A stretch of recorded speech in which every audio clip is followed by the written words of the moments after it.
Remue ménage.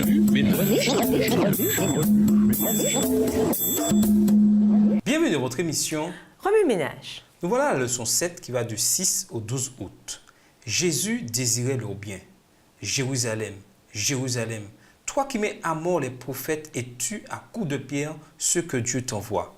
Combien de fois ai-je désiré rassembler tes habitants auprès de moi, comme une poule rassemble ses poussins sous ses ailes, mais vous ne l'avez pas voulu. Matthieu 23, verset 37. Lors de son séjour terrestre, Jésus développa de solides relations avec les gens en communiquant avec eux et en parlant à leur cœur. Aujourd'hui, il aspire à communiquer avec nous. Hors de la tour. Lisons Philippiens 2, les versets 3 à 5.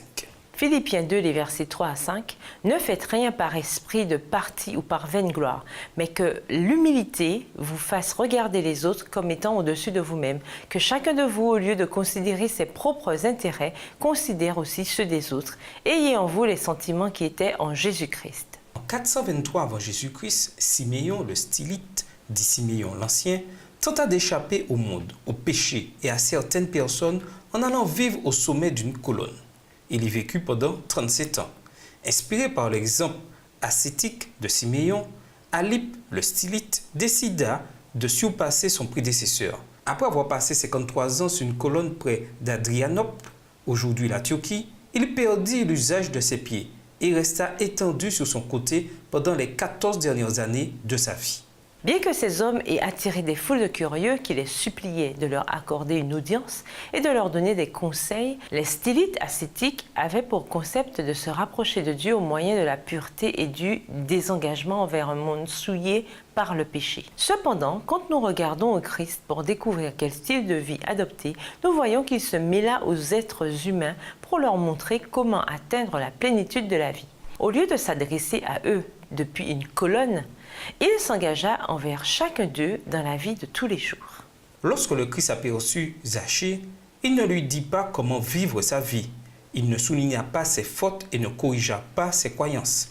Il manifesta simplement son désir de passer du temps avec lui.